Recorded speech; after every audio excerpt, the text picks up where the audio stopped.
Welcome gamers, it's your girl Beowulf back at it again with another video essay for you. And I am so excited to talk about the game we're talking about today. It is one of my all-time favorite horror games, Fear and Hunger. I've been wanting to make this video essay forever. This game has everything. Dark symbolism, a unique pantheon, unforgiving combat, even star charts, so all my astrology people can jump ship into a much cooler cult. This game is super Baya coded.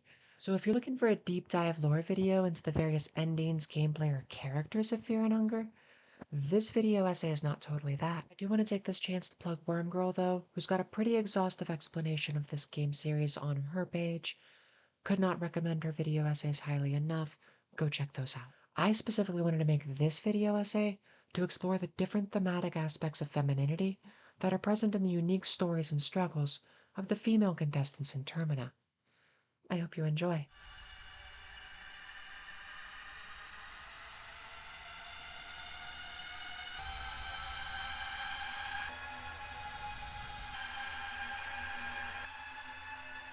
For those of you who are unfamiliar with the game, Fear and Hunger is a survival horror, notorious for its graphic displays of violence, dismemberment, and assault, despite its rather adorable artistic stylings.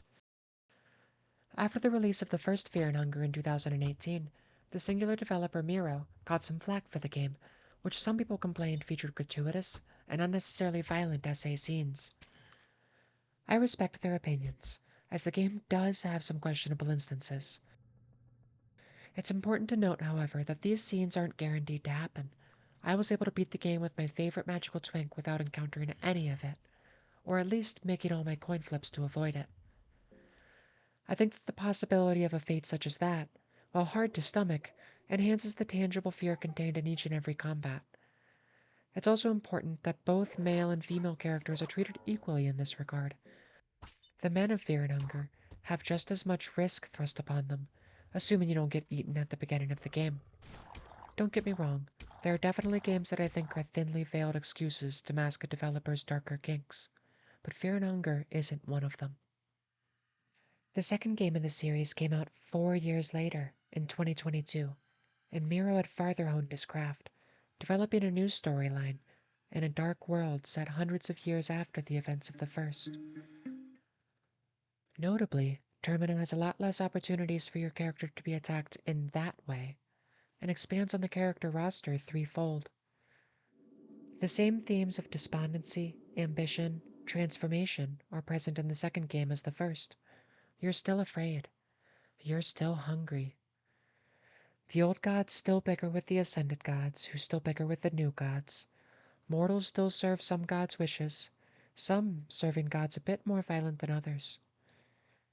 Nietzschean destiny is presented in a few instances philosophically, as characters lament the purposelessness of said deities, and either attempt to ignore them, slay them, or create their own improved forms. The game opens on a train ride to Prayaville, with our 14 contestants all aboard, for one reason or another, venturing into this mysterious city.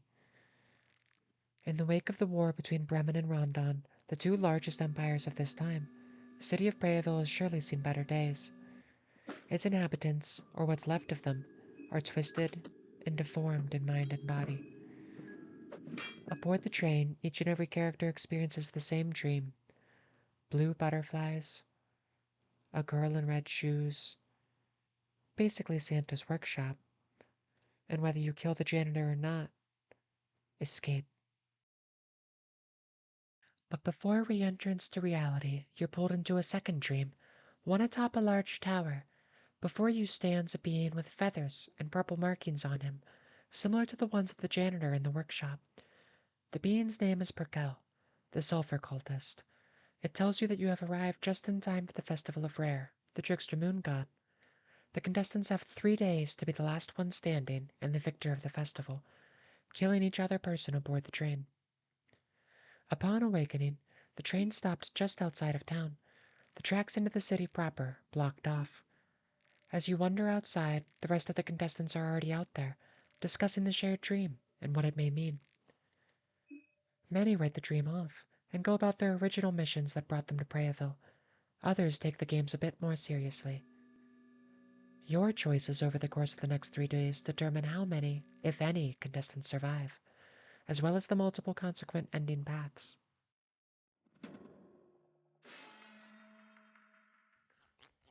Fear and Hunger 2, Termina, is dark and disturbing. The survival horror is reminiscent of other games that use mental health or hunger as a resource, where danger lurks around every corner. Body horror is used to remarkable effect in this game series, and in Termina, Moonscorching explores the complexities of identity, transformation, and survival.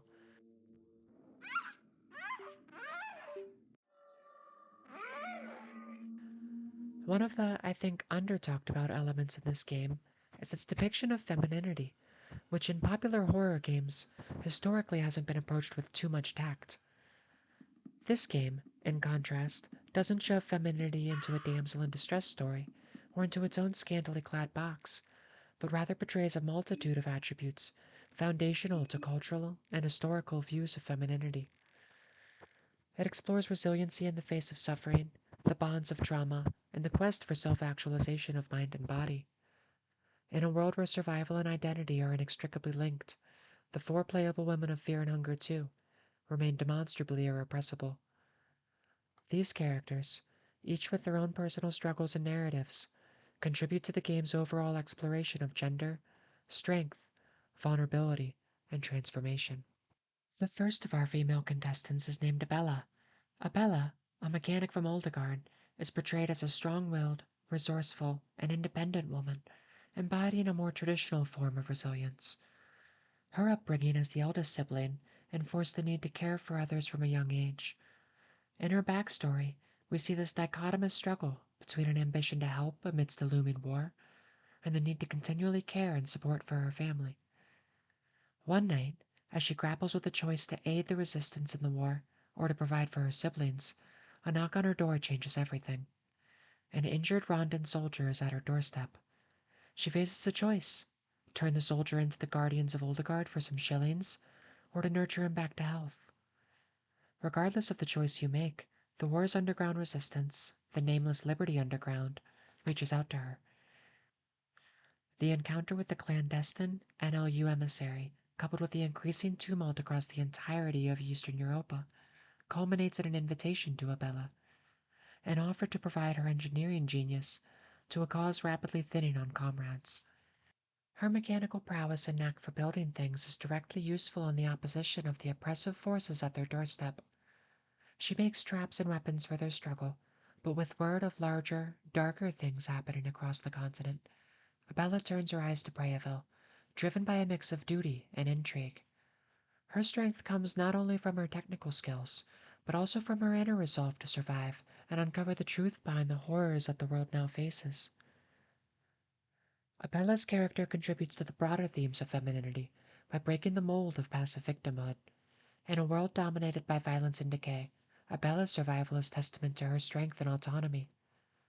Her presence highlights that femininity, in Termina, is not about helplessness or fragility.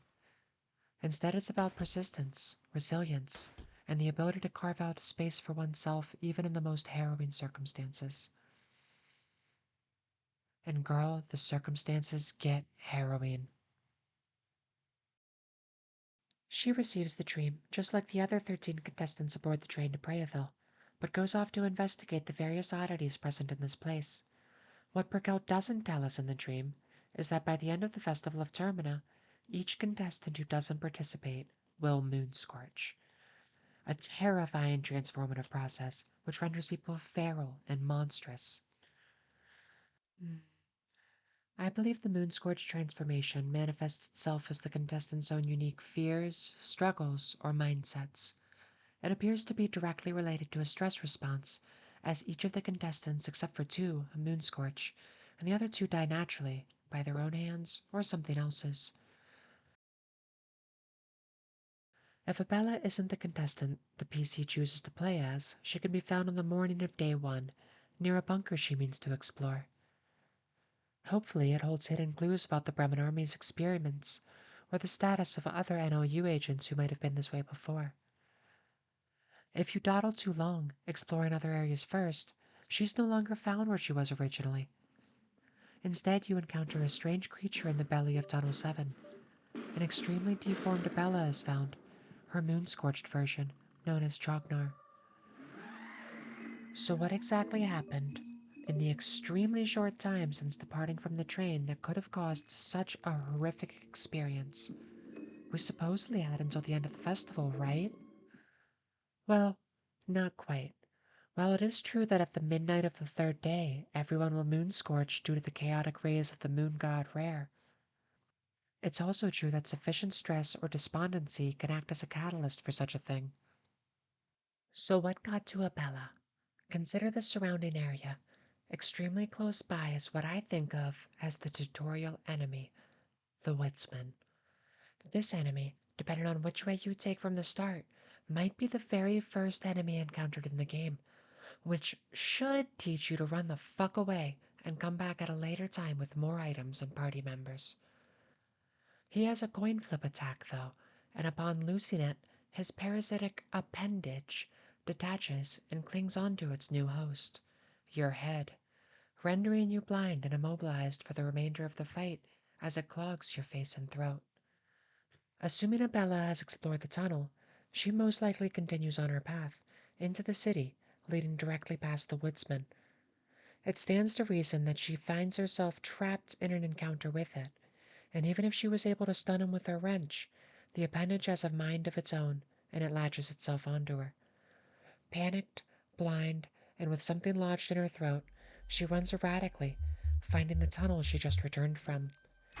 Then there you are, alone in a dark tunnel with something, a pulsing tentacle in your throat. Probably very hard to see and navigate. You advance in the darkness, trying to find anything in the shelves around to help your situation. And then you hear a giggle. From behind a dilapidated locker, you see what you think is a mad clown that begins chasing you, maybe even hurting you and injecting you with mysterious substances. It's over. Hopeless to fight back, the appendage makes you feel even more nauseous and disgusting. Breathing is hard, everything hurts.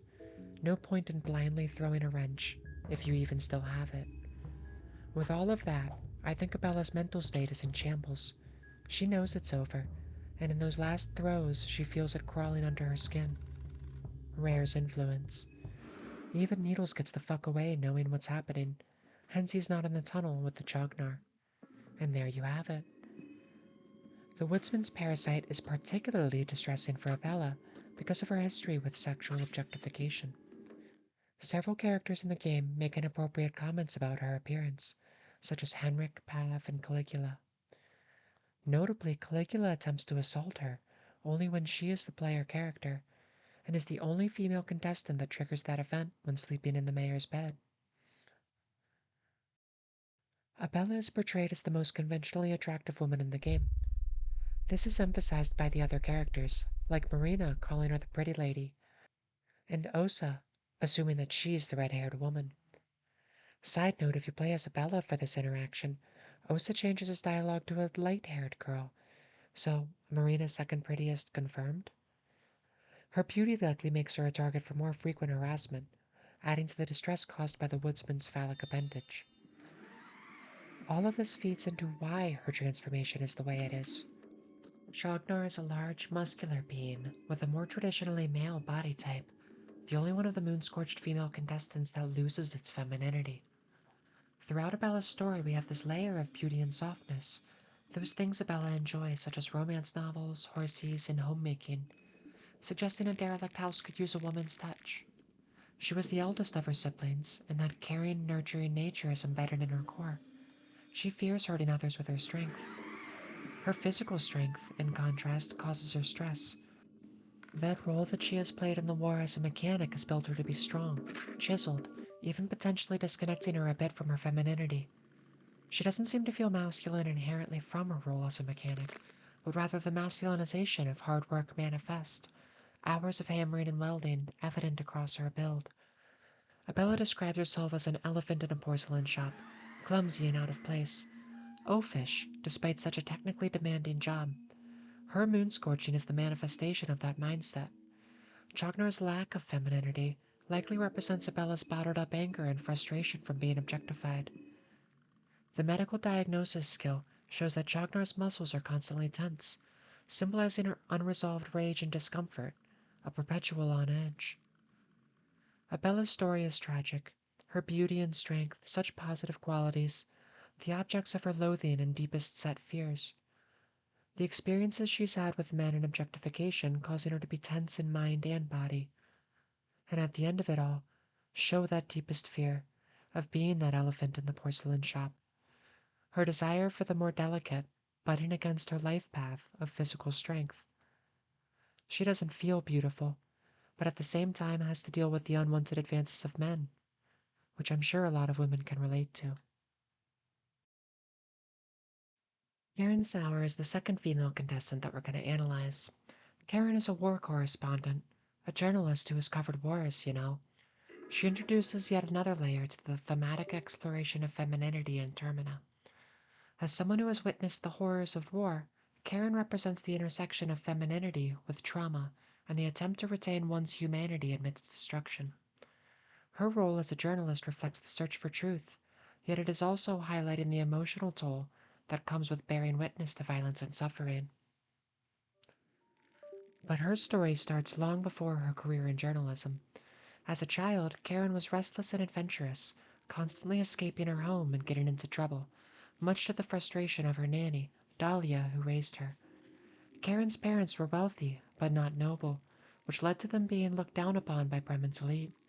When war broke out, things only got worse for them, and they quickly became scapegoats for the public's anger. When a mob threatened their mansion, they were forced to flee. Karin was told that her parents had made the ultimate sacrifice, entrusting her to Dahlia and fleeing the country. But the details of her childhood were hazy, and the doubt started to creep in. Was Dahlia really just taking care of her, or had she been kidnapped? Eventually, they settled in Chitaya, a sacred city, but it wasn't long before young Karin, overwhelmed by everything around her, ran away. Dahlia found her and they stayed in the city, while Dahlia claimed to be financially supported by Karin's parents. Karin always felt like something wasn't adding up. As she entered her teenage years, Karin found a cause to pour her fiery passion into: human rights activism. However, one protest turned violent when the military retaliated with deadly force. After being injured, Karin woke up in a hospital surrounded by Bremen officials and learned that her protest image had gone viral. Returning to Bremen, she was reunited with her mother and introduced to her new stepfather. But the truth soon hit her hard. Her father had died in the fire that consumed their mansion, and Dahlia had been lying to her all along. She wasn't a caretaker. She had kidnapped Karin and extorted money from her family. It's in this chaos and deception that Karin found a new purpose: journalism. And as the mysterious Kaiser rose to prominence, accused of inciting uprisings against the nobility, Karin became obsessed with his story, especially with the possibility that he might have been involved with her father's death. But as she dug deeper, things only got more complicated. Rumors began to surface, connecting Kaiser to the New Gods, a shadowy secret society that was said to have been manipulating global events since the Cruel Age. With Europa on the brink of monumental change, Karin saw her opportunity when news broke that Kaiser had taken control of Preaville in Bohemia. Determined to uncover the truth, she set out on a journey that would take her to the heart of the mystery. Karin is a bit luckier than Abella in her exploration of the mysteries of Preaville. If we aren't playing as her, we can encounter her in a few different spots. From the beginning of the game, we get the impression that she's a bit standoffish, quick to snipe at Dan. She seems to be in a constant state of alert defensiveness, maybe to a fault. To be fair, her life lends itself to necessitate some higher level of guard. She makes her way to the town's news agency to check the scoop. If you don't recruit her there, she continues investigating up until the evening of the festival's third day, when she starts to break under the pressure. When we greet her at the lakeside, she explains that while common folk might see war journalists as vultures, she sees herself as a Valkyrie that immortalizes the fallen by telling their stories. At least, that's what she tells herself. Her moon-scorched form is a mixture of a vulture and a Valkyrie. This indicates to me that she feels some degree of guilt over profiting on war casualties, instead of simply seeing herself as a savior of memories. This conflict is reminiscent of one of my all-time favorite horror stories, The House of Leaves. I'll try to draw this parallel with the least amount of spoilers possible. In House of Leaves, our protagonist Will Davidson is also involved with documenting the worst of humanity as a photographer for the war. He grapples with the guilt from his Pulitzer Prize winning photo, Delisle. Delisle depicted a starving child, with vultures waiting for the no doubt imminent moment that they can feast on the corpse. Will grapples throughout the story with his passive role in perpetuating the violence. Instead of saving the child, he profits off the picture. Karen's guilt seems similarly structured. She tells herself platitudes that comfort her as she continues to work, that she wants to believe it's purposeful and respectable. All the while she knows deep down that despite her quest for truth, she does indeed make her living on documenting the suffering of others. And in this profession, you can't save everyone. At some level, they're forced to be a passive observer of the worst stretches of humanity, preserving those worst moments so that they don't happen again. Karen's narrative provides insight into the complexities of feminine strength, especially when shaped by trauma. She's not portrayed as a passive figure, but as someone who actively seeks to document and understand the chaos around her, despite the personal cost. Her presence challenges the notion of femininity as inherently fragile or innocent. Instead, Termina portrays femininity as something that can be molded by experiences of pain and survival, and Karen's journey illustrates how trauma can shape one's identity and resilience. The third character that we're going to look at is my personal favorite to play as, our poster girl, Marina. Her character is one of the most pivotal in Termina when it comes to the representation of self-actualized femininity. Marina was born into a family of dark priests. Dark priests were introduced in Fear and Hunger 1, specifically with Enki's backstory. The process for becoming one is brutal. He was forced to fight to the death with his twin sister and resurrect her corpse as a ghoul in order to ascend. The Dark Priests serve the old gods, and in modern times still do, although they've ceased practicing some of their more archaic rituals. By the time the events in Termina take place, the Dark Priests have established a foothold in Europa enough to have their own holy city, the Vatican, run by the Ministry of Darkness. Marina's father, Domak, led the Order of Dark Priests in Prayaville. However, her mother opposed this life for her daughter, not wanting her to follow in her father's footsteps and dedicate her life to rituals and worship. See, Marina was born male, but her mother chose to hide that from everyone, including Father Domek. Her mother, who had never participated in the Dark Priest's rituals, wanted to protect Marina from the harsh life that came with serving the old gods. Therefore, she made sure Marina was raised as a girl, sparing her from the burdens of priesthood that would have befallen her as the eldest son in the family. Marina states in her backstory that it never bothered her, and that being a girl felt more natural anyway. While growing up in Prayaville, Marina's path took a sharp turn from tradition, and she developed a penchant for occultism outside the orthodox route of dark priesthood. This attracted the attention of organizations like the Vatican's Ministry of Darkness, and they offered her a chance to deepen her knowledge of the dark arts, an opportunity that she eagerly accepted. This allowed her to escape her father's controlling influence over Prayaville and explore her identity more freely, a decision that filled her mother with pride. At the Vatican, Marina would continue to refine her occult practices. Another contestant of Termina, though not a playable character, Saint-Marie, was also offered a sort of scholarship there. Although Marina didn't really notice this gothic yandere, Saint-Marie took a huge interest in her, and this becomes apparent when we play as Marina. One day Father Domek composed a letter to his daughter, bearing the news of her mother's passing. The tone of the message was bizarre, lacking the expected concern. Given the absence of any meaningful connection between them since Marina's departure for the Vatican, Father Domek's indifference raised suspicions in Marina's mind. Aware of her father's obsession with blood magic, she couldn't help but remember that certain dark rituals required the sacrifice of loved ones. With a growing sense that something was amiss, Marina decided to return to Prayville and uncover the truth behind her family's circumstances. Unbeknownst to her, this return would lead her to become involved as one of the contestants in the Festival of Termina. As she leaves the train, there are a few things that could happen. If we take the Abella route towards Tunnel 7 to stop her from moonscorching, Henrik moonscorches instead. There's some backstory for why he moonscorches as well, but that may end up being a whole new video essay on the manifestations of masculinity. Moonscorched Henrik will kidnap Marina day one, albeit for subjectively less sinister reasons than the encounter with Caligura that Abella has in the same mansion. See, Father Domek was in essence the leader of the town. There's some insight into the power dynamics between the church and the mayor, suggesting that the church was the one with the real power in Prayville. Moonscorched and threatened by the heir apparent to the town, Marina, the new mayor, Henrik, intends to eliminate his competition. We can save her and she continues towards the inner city, specifically the bookstore, and then the church. If we don't save her there, she still ends up at the church by the night of day 3, albeit looking a little bit different.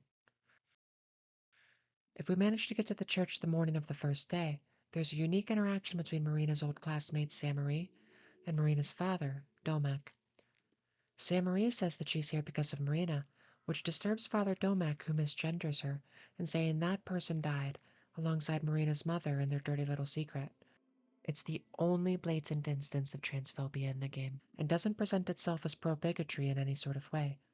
In fact, the game does an exceptionally good job of treating Marina just like all the other female contestants. The other contestants validate her experience and gender simply by not making it a thing, assuming that they even know she's trans in the first place. It's a seamless way to provide representation that doesn't seem forced or woke. There are allusions to how the male-dominant dark priesthood feels towards trans people, though they aren't explicitly stated, such as the crucifixion at the hands of the decrepit priest. Upon failing the coin flip, other contestants have their legs cut off and get strung up facing front at the crucifix in the center of town. Marina, however, is crucified backwards, hiding what one could safely assume to be her outie. This potentially speaks more into this religion from which she escaped, having a certain disdain for Marina choosing the path that she did. All this to give some context for the meeting between Saint-Marie and Father Domek.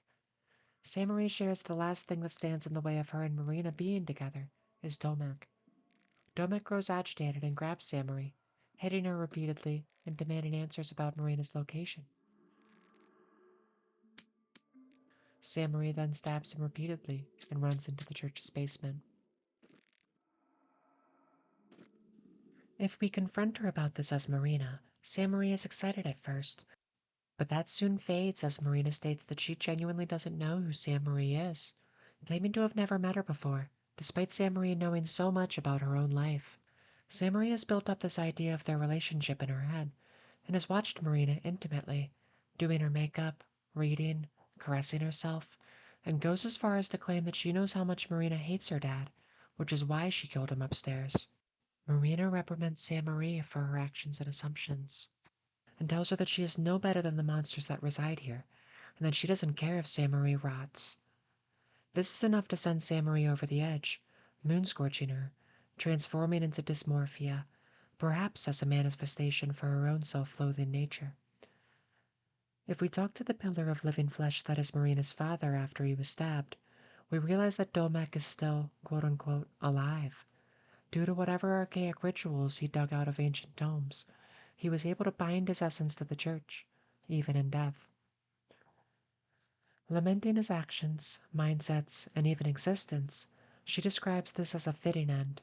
Her main regret is not being the one to enact the vengeance in the first place. If we don't save Marina, she's found moonscorched near the church on the evening of the day 3. Her moonscorched form, the cocoon, is a manifestation of her feelings towards the path she took to be herself, and the obligations thrust upon her by her father and the church. Her former head is a large sack of flesh, and when you try to engage in dialogue, she refers to this growth as her father. It holds a leash connecting her to her other head, sprouting from her groin. This to me symbolizes not only her dysphoria, but the control she feels like her father exerts over her, even if she wasn't physically near him. As a trans woman who grew up with a pastor for a dad, I can certainly sympathize with Marina's feelings about the imposed constraints of judgment for following the path of self-actualization. However, despite the horror that surrounds her, Marina also embodies empowerment through her struggle. In seeking her own path, she asserts agency over her body and her identity, reclaiming autonomy in a world that is hostile and oppressive. Marina's storyline, therefore, serves as a powerful mirror for resilient femininity, especially in the face of the status quo. Personal growth and self realization often come at the cost of significant pain and sacrifice. The last female contestant who's playable is Olivia. Olivia Haas, a woman of quiet strength, is reserved yet unmistakably warm, one of the few people on the train whose kindness truly cuts through the cold atmosphere. Her story begins in a strict religious household where she spent much of her childhood sheltered due to her fragile health. While her twin sister Rayla explored the outside world and immersed herself in engineering and new technologies, Olivia found her comfort in books, especially those about plants and the natural world. But Olivia's life took a devastating turn in high school. A series of minor strokes left her bedridden. Her parents, clinging to faith over medicine, refused modern treatment until it was too late for her. The diagnosis? A spinal abnormality that permanently confined her to a wheelchair, despite several surgeries and therapies. Still, both sisters eventually escaped their controlling home and enrolled at a university in Bremen. Olivia excelled academically, though struggled socially. Meanwhile, Rayla thrived, earning a coveted spot in a student exchange program with the Eastern Union, something that Olivia envied deeply. After graduation, Olivia began working in Bremen's largest greenhouse, pursuing her passion for botany, but her sister remained a shadow over her success, always seemingly one step ahead, always somewhere else in the world, sending letters full of discoveries and distant adventures. Until the letters stopped. 6 months later, Olivia learned the unthinkable. Rayla had been accused of treason and was reportedly imprisoned in a hidden facility within the Bremen Empire. The next time Olivia heard her name, it was in the news. A group known as the Nameless Liberty Underground had broken her out. Digging deeper, Olivia remembered a professor Rayla had once dated, someone who had mysteriously been executed for treason as well. Searching his abandoned office, she found hidden letters from Rayla, cryptic messages about a mysterious cube, a secret operation in a town called Prayaville, and warnings about the Kaiser's growing interest in both. With nothing left to lose, Olivia made a choice. She would go to Prayaville herself. What happened to Rayla? What is the cube? And why is the Kaiser so desperate to find it? When she arrives in Prayaville along with everyone else, she stays in the train for the first day. She shares that she can't walk due to her childhood circumstances, and that the person she was going to meet here was going to bring a wheelchair. If you find one, she ventures forth with you. Otherwise, she stays on the train. That is, until two absolute beefcakes bring the wheelchair for her. Assuming we do venture forth with her, she is a capable party member in her own right. Notably, she's the only female contestant of Termina capable of using two-handed guns. You can also read her mind in the demo version of the game, where she pines for both Levi and Marina. She's just a bisexual baddie, rolling through the streets of Prayaville blasting away. In one of the few safe places of the game, the Prayaville Bop, we can chat with our party members. Here, Olivia expresses her wish that this club was bustling with people, since she's never been to a club. We can raise her up a little bit and offer to take her to the club once we get out of town. She seems pleased and asks us for a dance to accompany the outing. For reasons we'll dive into in a second, I think Dan either overhears this conversation or is canonically the person talking with her at this point. Throughout the festival, Olivia opens up to Dan, the doctor that Karin spats with at the beginning. Multiple times in dialogue, Olivia will talk to Dan about her condition, even from the beginning of the game. If we leave her at the train or the club, she disappears when day 3 starts. A moon-scorched Dan has wheeled her to the museum. Here, I believe due to the increasing trauma and stress, especially as she is kidnapped and wheeled somewhere, she moon-scorches, becoming the mechanical dance. The mechanical dance represents how Olivia views herself. A robotic monster. She's visibly distressed, weeping. She feels as though she's been this way forever. Part machine, barely human. I think it's tragic, really. The sympathy she receives for being crippled makes others' perceptions of her, in her own mind, just her wheelchair. Society tends to confine you to a box, And for someone who may already feel confined, that's suffocating. Imagine how painful it feels for the whole world to see you as purely your condition. A constant reminder that the neglect of your dogmatic parents is what caused this. My ex-spouse was an ambulatory wheelchair user, and one thing that bothered her that I remember distinctly was being told, "You're too young for that." Meant in good faith, but this pity was a constant reminder that she was dealt a shitty hand. Disability doesn't discriminate, and for young people to be deprived of possibility is tragic, but all too common.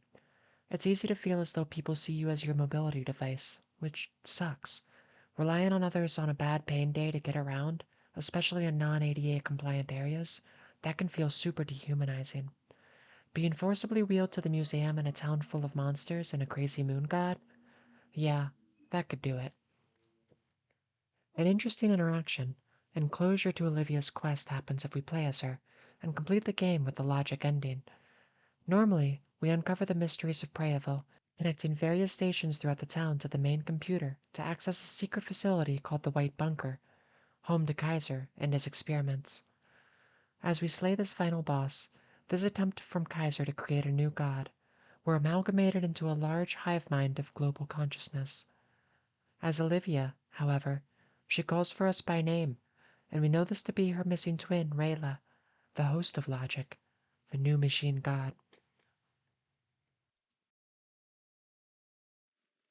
Olivia represents a different facet of femininity, one that is deeply tied to love, loss, and the emotional weight of familial bonds. Olivia's narrative centers on her desire to protect her sister and uncover the truth behind her disappearance. Her journey, filled with peril, forces her to confront both the physical dangers of Termina's world and her own vulnerabilities. While Olivia is primarily motivated by her relationship with her sister, her character also underscores the theme of transformation. Her quest is one of personal growth as she navigates the horrors of the world, discovering not just the fate of her sister, but also aspects of herself.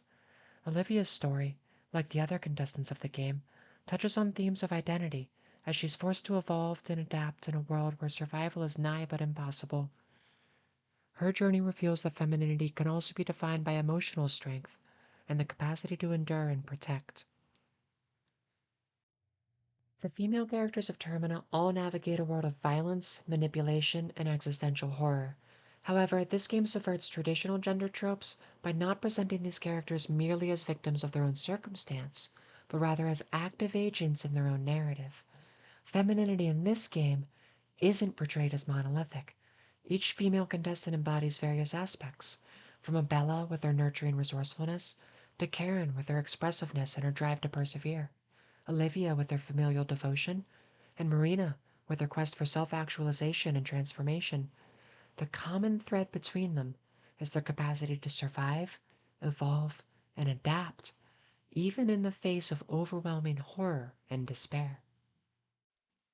This game's use of body horror extends beyond mere shock value and is integral to its thematic exploration of identity. For all the contestants, the violent and often grotesque transformations they endure at Rare's festival are symbolic of their struggle to assert control over their bodies and sense of self in a world that seeks to define them.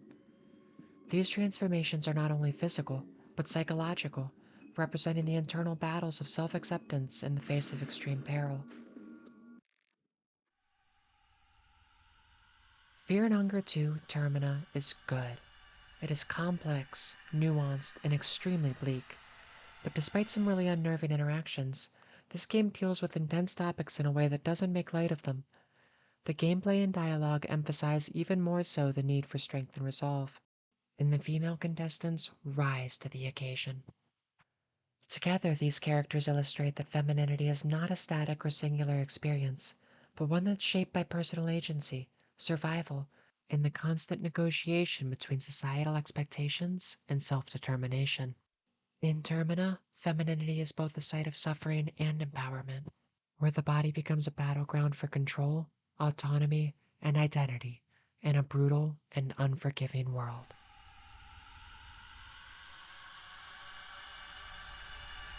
Thank you for watching my video. If you enjoyed it, don't forget to like and subscribe.